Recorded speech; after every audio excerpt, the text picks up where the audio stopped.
Hello, everyone. We'll take a few seconds to let people flow into the Zoom room here. In the meantime, I will introduce myself. My name is Arun Ponnusamy, and I'm the Chief Academic Officer of Collegewise. And really excited to be joined by Tara and Akil here. And this is part of our ongoing work together with the Common App and Reach Higher, who are also co-hosting this webinar series. And we did have another presenter who unfortunately wasn't able to make it today. So it's going to be the three of us in conversation. We've actually been chatting about 15 minutes before this, and they already have a lot to say. So I'm kind of excited to hear from them. There is a Q&A box. So if you have questions that you would like to throw out to either of them, both of them, all of us, feel free to use that box, and we'll save a chunk of time towards the end to tackle some of that Q&A. So we're going to keep this very conversational. There are questions that I have prepared for both of you to run through, but I imagine we'll have some twists and turns as we go through this. I'm actually right now in Austin, Texas for South by Southwest Education. And even at South by Southwest Education, there was an entire session that I attended yesterday on test optional. So this is a popular topic, both inside the world of college admissions, college counseling, as well as just the broader education space. So it feels really nice for us to be able to have that conversation. So I'm going to go ahead and ask each of you to introduce yourselves. Akil, I think most people know you as an adult film star, but maybe you can let them know a little bit more about who you are and what you've done and what you do and that good stuff. Sure. I am Akil Bello. I'm in New York, in case you guys care. I'm in the greatest city in the world, so we won't talk about the worst coast that Arun is from. Come on. I've been doing test prep for probably about 30 years now. I've prepared students and trained teachers in written materials for every test from the GMAT to the SAT to the LSAT. So I have a lot of background and history with testing. I currently work at FairTest, which is the National Organization for Fair and Open Testing. And my work is sort of contrary to my part-time test prep gig, where I'm working to help more limited, more reasonable, more transparent use of standardized testing. Awesome. Thank you. And the film reference, for if any of you saw the Netflix film on the Varsity Blues scandal, Akil was a central character in that, but the good guy. Adult films, as my oldest son puts it, as he likes to refer to documentaries. And Tara. And I am also in Austin, Texas. I work for St. Mary's University. I'm the assistant director of admissions there. I've been there in that role for about a year now, reading applications and getting on that side of the desk. But for the past 16 years, I actually worked in the Austin ISD school district as a lead college counselor at Austin High.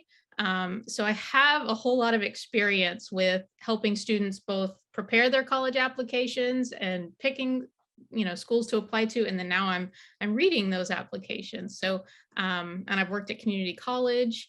I like to joke with my director, Tony, that this is the first time I've ever worked or been to a private school. So public school has been my whole life until now. And so it's eye-opening, and I have a lot to say about, reading applications on that side. So I'm happy to be here. Thank you. And obviously I pulled both of you in to this particular conversation because you do have all these different reference points. And it's worth noting this particular webinar series is part of the Excellence in College Counseling celebration, where we look to support and recognize the amazing work that public school counselors are doing. So, and I know we'll get to that in a little bit as well, Tara, talking about what it's like now and talking to your friends. But I am curious, because this came up yesterday, do either of you remember the first time you took the SAT?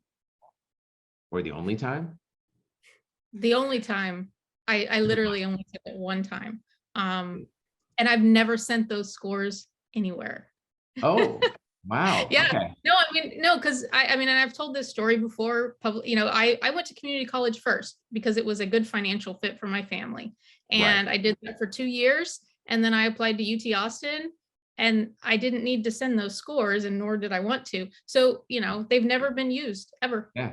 Oh, that's And wow. so, yeah, no, I'm pretty proud of that fact. That's I do awesome. remember taking it, but I don't remember much about it. So Yeah. I You were test optional before it was a thing. That's- Akil? I don't remember taking it the first time.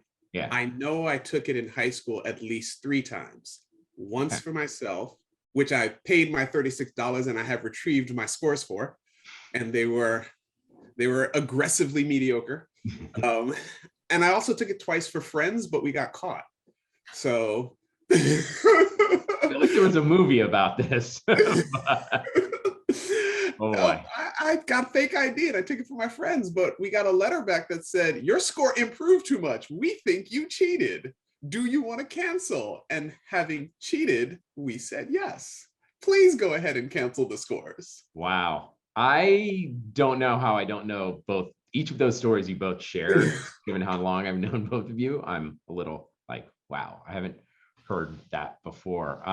I didn't take this. I grew up in the Midwest. So in Ohio, we took the ACT. So the SAT just wasn't even a thing. And I still weirdly remember prepping for it using this weird, back when you had computer disks, my mom bought me this Barron's ACT thing, and I'd have to, on a green screen, prep for it. It felt a little absurd, but anyways, it's weird. It's just like this weird cultural touchstone of, college. It is, and the number means so much to people to this day. For some people, they remember their scores, and it's become like either it's trauma or they're really proud of it, and they like to say, what their score was in conversation. So you don't have like the normal people in the middle just going like, yeah, I mean, that's the majority of people. You either have people who are not proud or people who are really proud. So I don't know. It's a weird cultural thing. There was a fantasy football, this came up on Twitter a few years ago, fantasy football league where the loser in the league had to take the SAT and share the scores publicly with the rest of the guys in the league. And I found that and it was such a fierce thing. No one wanted to have to reveal their SAT score. I do one better. Every time I talk to admissions offices, I challenge them that they all have to take the test and post their scores publicly.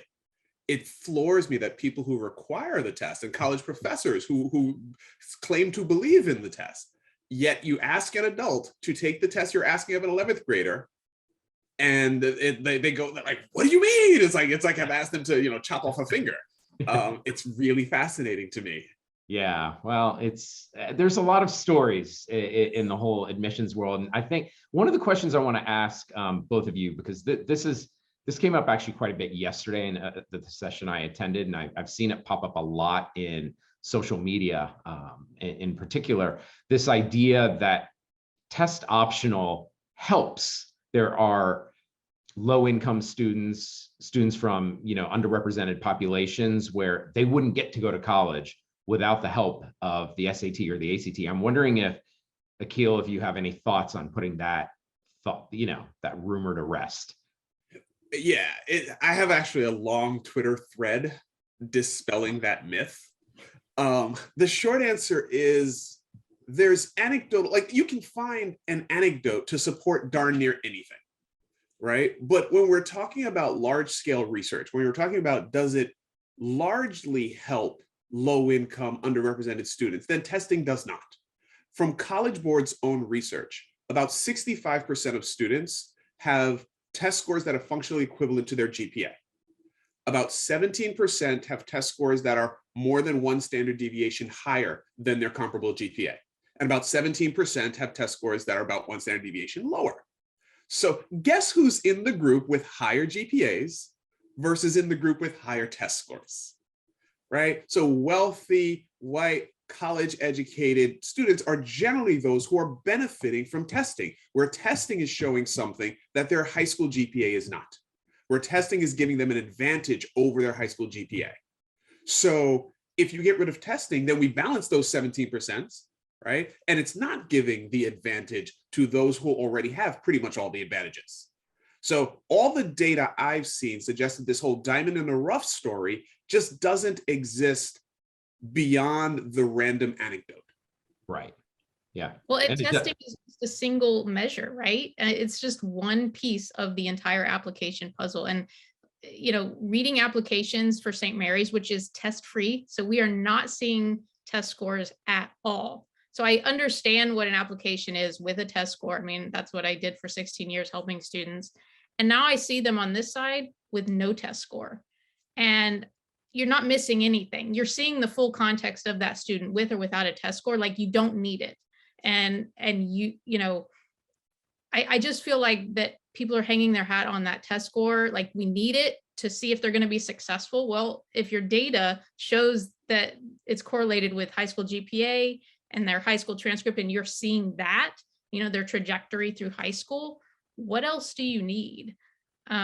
Really, honestly, that is the one piece of evidence that over 4 years, you're seeing more than the one test score.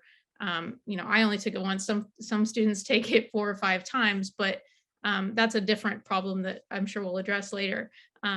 You don't need it to make those decisions. I mean, Right. I think if you dig into the data, so I think the biggest argument to me when you're looking at the conversation of test optional is that at almost every college, the test adds very little, right? Even in places that like it, the test adds very little to prediction of who will do well, right? And when I say very little, I mean, if you took high school GPA, you have maybe a 58% correlation, if I remember the numbers properly, to performance of first year grade. If you add testing to that, maybe you get up 3, or maybe you get up to like 62%, right? So we want to create a $2 billion testing industry, create all this stress and time and resource sucking up so that colleges can predict marginally better who's going to get an A versus a B. Right? That just like the ROI just doesn't seem to be there for requiring tests. No. Can I add on to that real quick? Please, too? yeah. When you think about ROI, I mean, if we're talking to high school counselors who I know exactly how they're feeling right now, like the testing bubble is starting to build again, and they're either getting ready for AP tests, they're getting ready to close down and do a school-wide test. It's like the morale suck, it's like the testing beast is soul sucking in the environment of the school building. And the students feel it, the counselors feel it, the teachers feel it. It becomes the beast, the testing beast on campus. And I just feel like with everything we've been through for the past couple of years, and we pushed pause on that button, why are we starting it up again? Why are we even talking about this right now? Like we cleaned that closet out and we're going to put the junk back in. It just feels disingenuous to what we were talking about. Student mental health, counselor well-being. Like, counselors are busy trying to reintegrate students into the school building. They've just removed their mask in most parts, and it just doesn't feel like this should be part of the conversation. We've got to get them back on that testing wagon and get them, those test scores in. It's wrong, frankly. Yeah.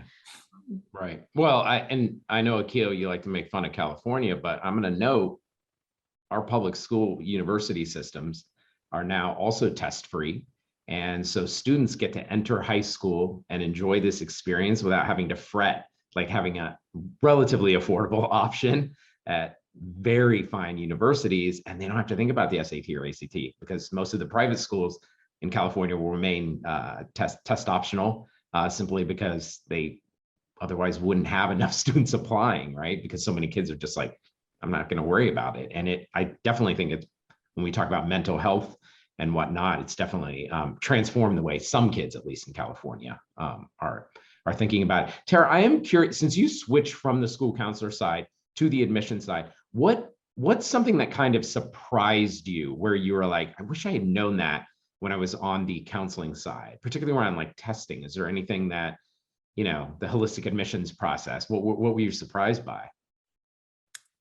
I think, reading the applications on screen, which is something that, you're not, I'm serious. That's like even a thing, like you're flipping through these applications. So I was used to working with students in person.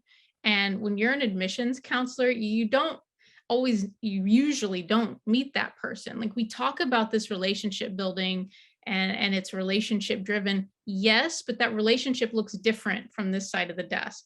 It's data, it's information on a screen, whereas in the school, you're feeling those emotions. You're interacting with those students on a daily basis. So, you can't get that same information or feeling from a student by going to a visit. Like you're presenting and they're absorbing that information, and then you go about your day. You might interact with them a few times. So I mean, I don't mean to sound like it's, cold, but it kind of feels that way sometimes when you're reading an application on screen. And so I guess I wish I would have known that, we as counselors or as teachers, educators, parents, even, you put so much feeling into your application and emotion and where you choose to go to school. You're hoping they accept you. I want students to take some of that ownership back and to feel like they have ownership over their application and where they decide to go. Because at the end of the day, it is not an emotional, decision for the college. Akil was talking about ROI and return on investment. Like these are decisions being made based on not, you as a person, and that sounds counterintuitive. I'm not trying to make it sound like, because I do think we admit students holistically, like we look at the whole package, but it's that personal emotional piece that's not there. Yeah. So it's been a challenge for me to get past that, because I feel like I want to admit all the students. Like I'm like, they applied, they should get in. So I do. It's like in that, and I'm fortunate to work at a school that isn't highly rejective. We do get to admit most students who apply. So it's nice to feel that sense of helping and extending a hand to help them, get through the college experience and the application process. Yeah, and this idea of help, and I'm going to want your take on this as well, Tara, but I'm going to Akil now. Akil, you do work with students, and students have to, with this world of test optional, they have to make a decision. Am I gonna take the test, not take the test? Am I gonna prep for it, not prep for it? What do you, are there any bright lines in the advice that you give students as they think about, yeah, you should invest some time in taking this test, or don't bother? So I think that's the interesting piece in a lot of this. Is also sort of a recurring theme in some of these questions, right? Is how can we give definitive, absolute answers in this process? And the answer to that is you can't, right? Like you just can't. Yeah. And I think it keeps dawning on me how much many people in this college admissions ecosystem actually want two contrary things to exist simultaneously. They want a personalized system that considers all the individual aspects of the child, where they want to go, what they want to do, the schools they want to get into, right? Apart from anything else. So somewhat of a holistic system that is really personalized. And they want clarity on who gets in and who doesn't, right? Which is basically a numeric data-driven system, right? And those two things are mutually exclusive. So I think I think one of the things that counselors are going to struggle with and have to sort of get families to is to embrace the ambiguity of it, right? Especially when you're applying to more highly rejective colleges, they have very few spaces. So there's just a shortage of spaces. And the vast majority of their applicants are qualified. And therefore, a large number of qualified applicants will be told no, especially in places like California, right? That's just the way it's going to be. And part of it is managing the ambiguity of, I don't know where I'm going to be told no, but I have to make sure that I end up somewhere useful. The good news is that there are lots of places that are not highly rejective, right? What I specifically tell to individual families, right? I actually wrote a blog on this in my website in terms of thinking about test optional. Just boil it down to 3 questions that largely start in the beginning of the junior year. Should I prep? Should I take the test? And should I send the scores? Those are 3 tiered questions that you have to make at different points. Should I prep is probably a question that has to be answered at the beginning of the junior year, so you can decide when to start prepping, yada, yada, yada, right? Should I take the test? That really doesn't happen until the morning of the test. You could, hey, I've done all my prep. I got a 1100. I really think I need a 13 to go to the college I want to. it's not happening, let's just go test optional because that's my option, right? Like you can do that, right? So you can say, should I prep? Then delay that decision of whether to take the test or not. If COVID comes back in March, don't send the kid into the room, don't take the test, right? Or you can send them into the test and not send the scores. So you can, again, there's another decision we can wait, fall of 12th grade, make the decision as to whether to send the scores or not. So I think if we tier out those decisions, which is usually what I make people do, right? Right now, unfortunately, and I kind of feel bad about this because I'm still a tutor. So I have to sit there with a family and go, yeah, you should probably give me some money. I'm not sure if this is going to mean anything. Right. Right? Like you should spend your money to prep. Whereas I don't know if at the end of the day, you're actually going to want to use this score. Let's hope you will, but it's weird, right? So, but they have to make a call. Yeah, and you're talking from the test prep vantage point, right? And that's fair. That's exactly where you should be talking from. That's your perspective. And I'm thinking in terms of, when I was a college counselor at a public school in Texas, every student junior year took the SAT. It wasn't a do you test or do you don't test. Everyone tests. Right. So there is no, should I test, should I not test it? Your point of should I prep or not prep is kind of the issue. And then I go so far as to say, well, first, why are we asking all of these students to devote their teenage years to test prep and money and resources? And if it's valuable to you, if this is, if your goal is set on getting a high score, I feel like as a society, we need to relook and see if that's how we want our teenagers spending their time in high school. And I know it's not all 4 years, but in some cases, tutoring, test prep, and it's all chasing those high scores. So what test optional and test free has allowed us to kind of explore is freedom for teenagers to actually choose what they want to do and to do things that fulfill them personally or their community. Like it shouldn't be about, goal on a test to get, this high score. Like, how does that benefit us as a society, right? And so, if we want our students to go into college thinking critically and exploring new ideas and how to solve problems, it's not in a test prep pipeline. And for me, there's two questions here, right? There's the policy question of, is requiring test good policy and good educational practice? And then there's the process question. If I'm talking to a family who is in 11th grade now, there's a process that's established that won't change in time for them. So we have to navigate the current process while fighting bad policy, right? And I think that those are the two worlds. And that's why to me, it's not contrary to be in test prep and also work at FairTest. Yeah. Because my day job at FairTest is fighting bad policy. My night job, my side gig is doing test prep for the kids who want it. Yeah, I always forget that you don't work at Twitter. You just do a lot of work on it. You speaking of the policy, because the question has come up. I mean, I'm curious from both of your perspectives, where is this going? We know like UNC looks like they're now going to be bringing back testing. We know Florida and Georgia have, returned to testing. But it feels like most private university admissions officers who I speak to don't seem like they're going to stay test optional. Are you seeing something different, Akil, at FairTest? I think the big thing to keep in mind is that before the pandemic, more than 50% of colleges were test optional, right? The pandemic accelerated that to 80%, right? Largely before the pandemic, there was a overrepresentation of private institutions in the test optional list, right? So when you see some returning to testing, it's largely going to happen out of public institutions, partially because of politics.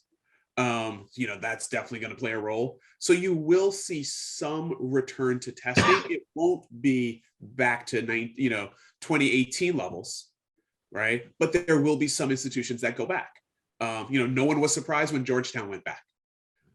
One of the questions in the chat was, do we think highly rejected or highly selective colleges, whether it'll matter more? And I think that entirely depends on the admissions office. There are some admissions offices that we know love testing. Everyone knew Georgetown loved testing. No one was surprised when Georgetown went back. We were actually surprised they went test optional at all. So they were kicking and dragging. Exactly. So unfortunately for counselors, right, the only real way to navigate what does their test optional policy mean is to have some sense of the institution itself, right? Yeah. Have some sense of what's the admissions office like, who's in there, how do they really feel about testing? The vast majority of schools that I know are test optional. They're very transparent about it, and they are using it in a way that makes some sense, right? That makes sense. There are a few here and there who are doing it for other reasons, right? But the vast majority of schools, test optional is a benefit intended to do what it was, give students more options, just like AP classes are optional. Yeah, it's a component of the process. Tara, would you add anything to that from And I your know, talking to admissions friends? yeah, I know that Jenny at the Common App recently, I think it was on your webcast, Akil, talked about how many students submitted test scores in the test optional environment. And I don't know if that was a product of not having access to the test as much over the past few years, or if they chose not to. And that's an interesting thing to look at as well. But I do think you're going to see less and less students submitting test scores by nature of just having the option. But I do feel like I go back to the opportunity cost and the burden that it puts on the system, the schools. 90% of students attend public schools. Public schools are underfunded. Public schools, are having a substitute shortage. I mean, they can't even, people are turning over. So why are we putting this mechanism on the backs of the people who with the least resources to make this an equitable process for students?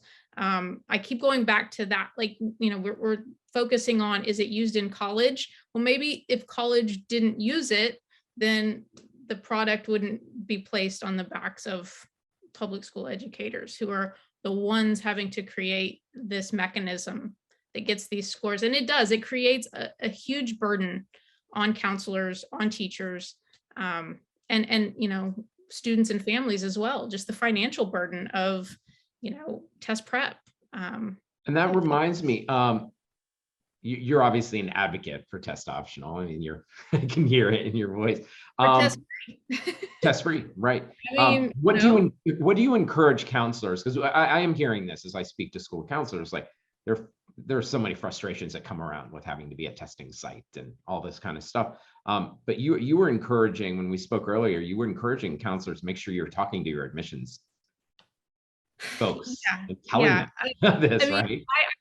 I feel very like I've always been vocal, and I don't know, I mean, it's years of experience and just seeing the behind the scenes.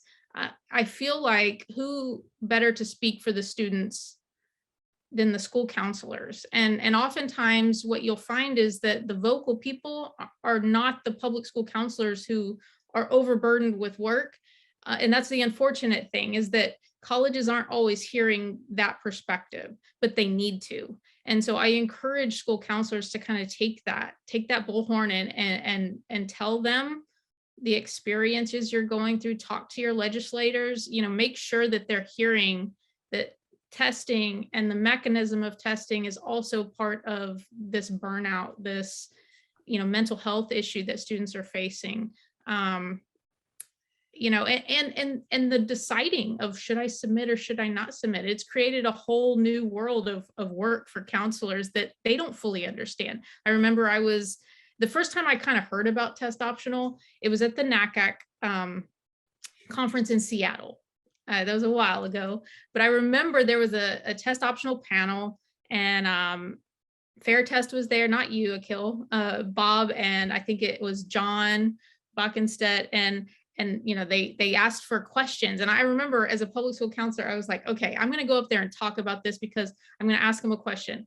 And it was, okay, as a high school counselor for the past 16 years, I've had College Board come to talk to counselors and hand us like this, basically the Bible of college readiness that College Board provides counselors on how to prepare students for college.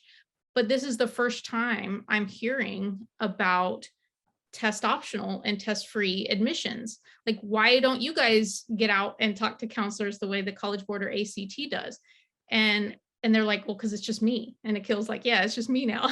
And because the idea is that they're a one person shop and they don't have the the money or the backing or the manpower to get out there and to really put a dent. So it was on us to kind of do that and to learn about it and to talk to schools about it. Meredith Lombardi from the Common App just shared actually the trends in reporting and whatnot. I dropped that link into the chat. I've looked at it before. It's fascinating. So I would definitely encourage people to take a peek at that. Akil, you're the person who came up with this now popular term of highly rejective colleges. And, I feel like we can't talk about test optional. A few questions have come up around it. What about those kids who are applying to these highly rejective, highly selective universities? What evidence are you seeing where testing, are these schools truly optional? I mean, I can say from the Collegewise perspective, we have a lot of data. We absolutely see students getting into highly selective universities without test scores. But what are you seeing or what have you heard? Yeah, let me wrap that answer into a couple of different answers because I see a couple of different questions sort of along the same lines. One is be careful about the rumor mill, right? I think like the most vocal people in this industry are IECs and test prep people who, and sorry to say it, but like a lot of them just survive on the mess of it all, of having the secret sauce, right? So be careful of the rumor mill. Now, that's one of the reasons why I always say yes to Collegewise. You guys don't do that, right? So I think that one thing is be careful about the rumor mill because it's generally untrue or misrepresented. The data that generally comes out from colleges is what percentage of students got in with scores and without, which for many colleges, it's fairly close to equal. The one thing that they never actually release is GPA, extracurriculars, all the other things that went into those considerations. So it's really hard to judge. I think the answers you want to give family is, yes, absolutely. Colleges are admitting students without scores. Unquestionably, they are all doing it if they say they are test optional. The second part of that is, if you think you are a good test taker, if you think you can get a really good score, yeah, it probably makes sense in this environment to send it anyway. It would also be the same answer that I give for AP exams. Should I take the AP versus not AP? Well, I mean, we've all been given that answer for years. Yeah, probably if you're going to do well, do it. The testing, like now I think the optional part of testing lets us put testing in the same bin as AP. And I think if you frame all your answers around testing the way you frame your answers around AP classes, you generally are right? Because we don't really know how much APs matter. Do you have to take APs to get into college? No college says you have to. Some of them we know kind of like them. Others we know don't care. But it's hard to judge that. So I think that all of those answers of how I advise my students, my answer would be, what would you say if it was a question about APs? And that's the same sort of framing that gives a good answer for that. But yes, absolutely. Colleges are making decisions and admitting students without test scores. It's hard to say, is it at a higher rate? And is the test score the thing that makes the difference? Because we never get a full data set. We don't know why decisions are made. We're left to surmise. And people still are putting a lot of weight into testing. And if someone doesn't get in and didn't submit test scores, somebody else will decide it's because of the test. Not because their essay said Georgetown and they sent it to Notre Dame. Right. Well, and NACAC does a survey every year that asks admission counselors, what they find most important, and it's never the test. So it's high school transcript and the courses that they take and their trajectory and their performance. Those are the things that they're looking at first and foremost every single year. I think that I've looked at that report. That's what it said. So yeah. Well, and I was going to add, like, I worked in admissions at Caltech, and when Caltech went test free on a kind of a 3-year pilot, I think they're in year 2 right now of it, I was taken aback. That was the school when I worked there, had the highest SAT scores, ACT scores of any school in the country.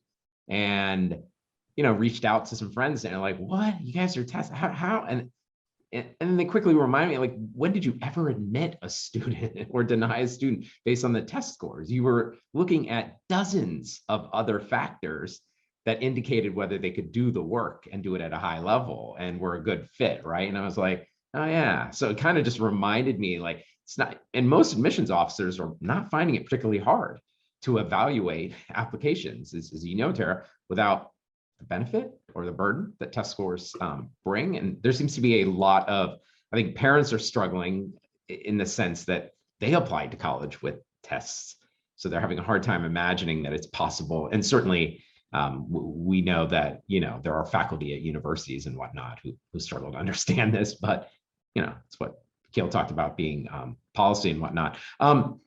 Akil, I do have a question for you in terms of, these changes to the SAT. Is that going to decelerate test optional? How might it impact this test optional world? If I have my druthers, it'll accelerate it. I mean, it's the third SAT in the last 7 years. Yeah. What the hell are we doing? Like the third, you could literally, I could have 3 children who all went to the same 5 through 12 school, who all take a different form of the SAT. Each of the incredibly shrinking SAT, right? Your oldest took the 4-hour test, the next one took the 3-hour test, and the last one took the 2-hour test. And yet this is standardized. So hopefully colleges will realize that, and I'll be able to get enough people to recognize that we're saying SAT, 4-hour SAT, 3-hour SAT, 2-hour SAT, ACT, it's all the same as long as it has bubbles. The ridiculousness of that process just should accelerate the abandonment of these tests. That's what I hope happens. But I would also say for current students, and to sort of respond to some of the questions here, current students have to navigate the current system. Right? If you're in North Carolina and they require tests, you have to take the test if you want to apply to those schools. So I think it's actually somewhat easier when you're in places that have a black and white system. California, you're applying to California publics, great. If you're only applying to California publics, you don't have to do it, right? But if you're applying to also privates, now you have to consider whether this is something that's going to help me, right? So I think that counselors are going to have to help students navigate that decision-making process of, where do I think I'm going to apply? Will it be required? Will it be optional? Or will it be test-free? Right? And until you have a list, you can't really make that decision. And that's why for me, the first question is, should you prep? Because you kind of have to make the decision to prep before you have a list of colleges.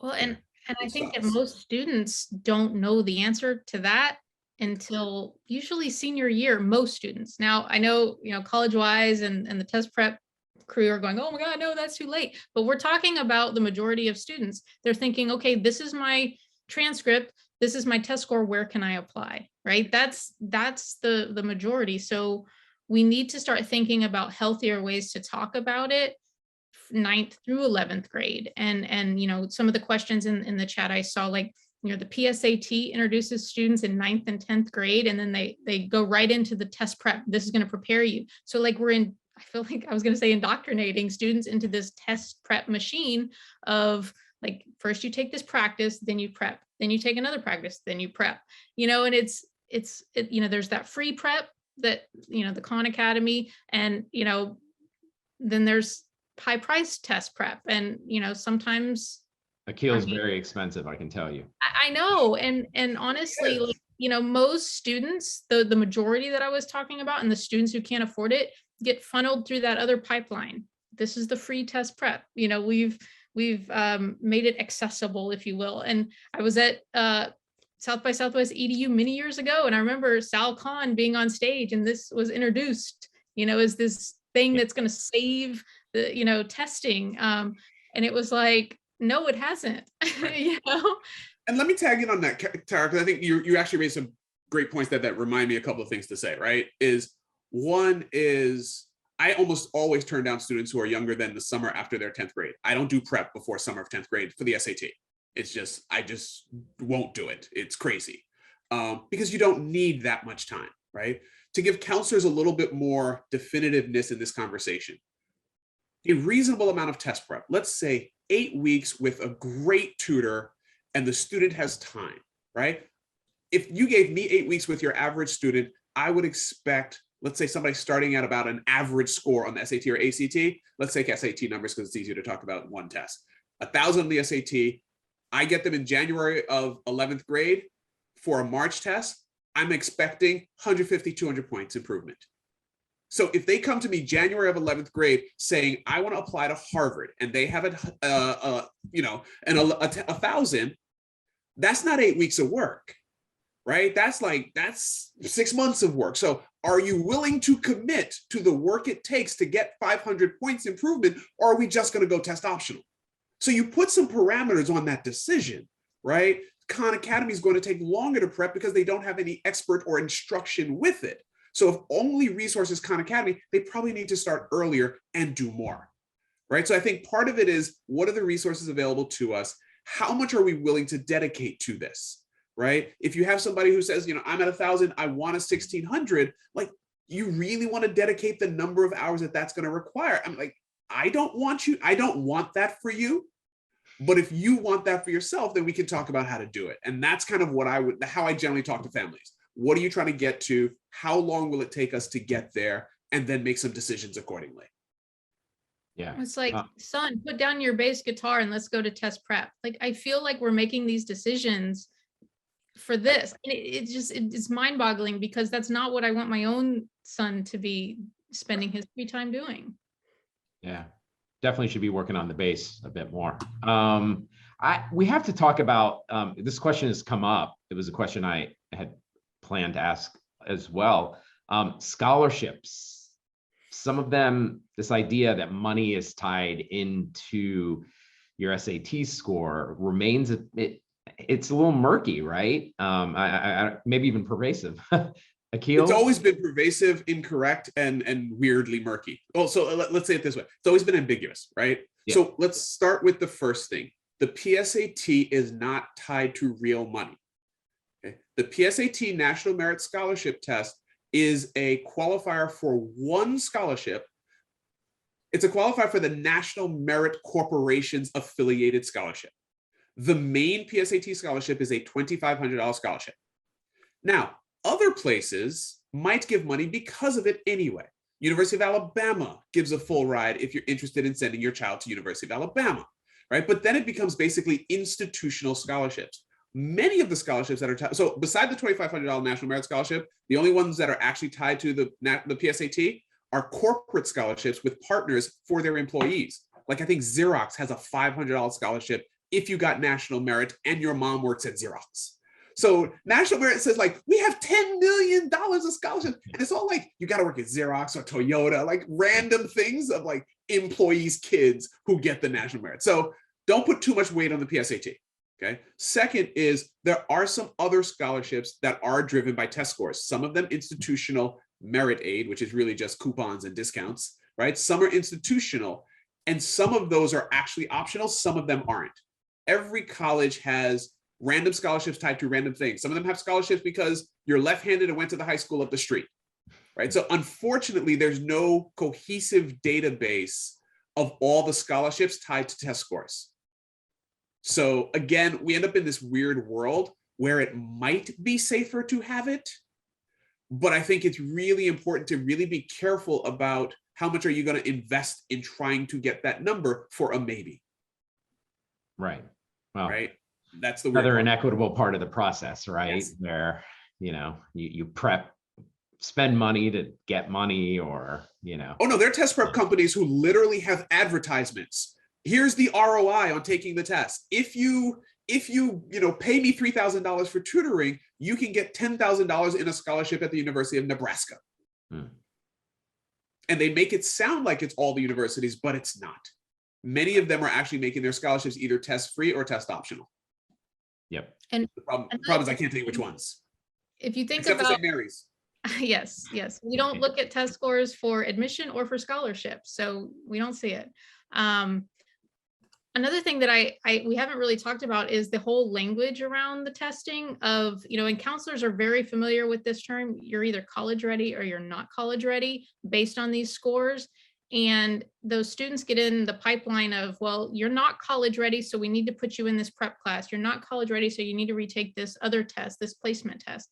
And that language gets told, to students so many times. And thinking about it from the perspective of that first gen student who doesn't have a bunch of people in his family who's gone to college, and hearing you're not college ready based on your test scores, and then conflating that test score with such importance. I mean, I think from the counselor perspective, I remember when test optional and test free, like I've had students apply to schools that they never would have dreamed of applying to based on the ability to not include that test score that they did not feel proud of.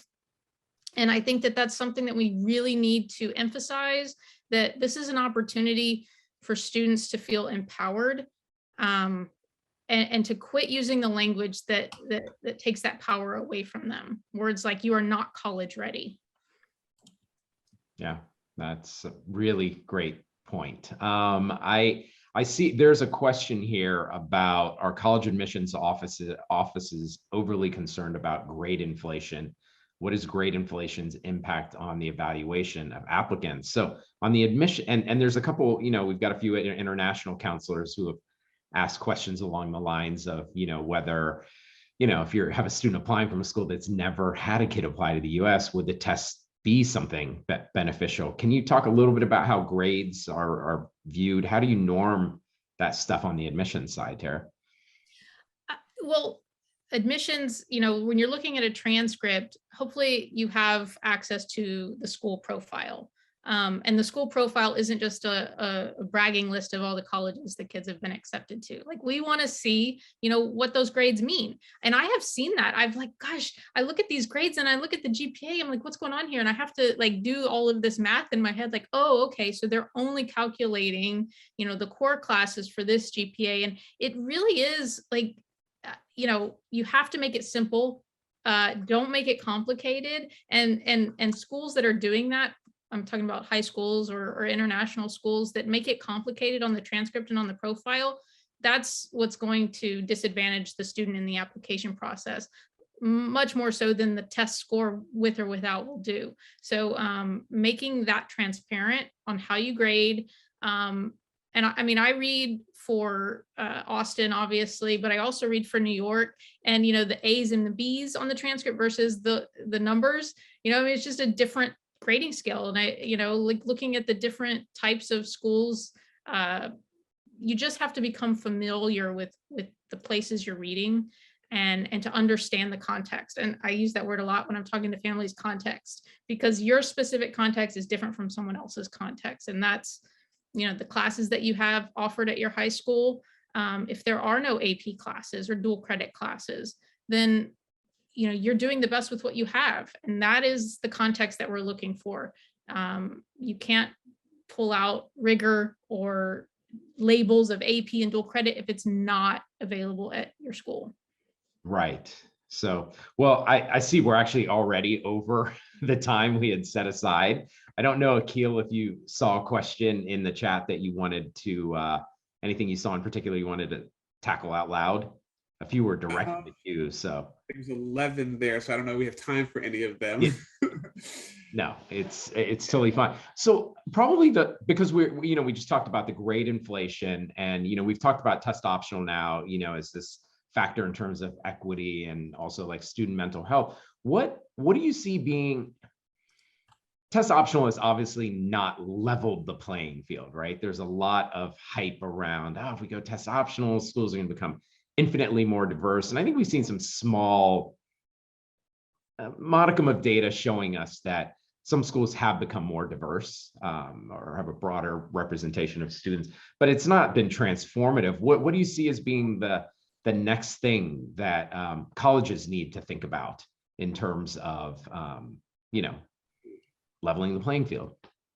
Early applications. The more complex the system, the more advantage you give the wealth, right? The more complex the system. Like, in the perfect world, you wouldn't have a job. Neither would I. I wouldn't be able to do test prep.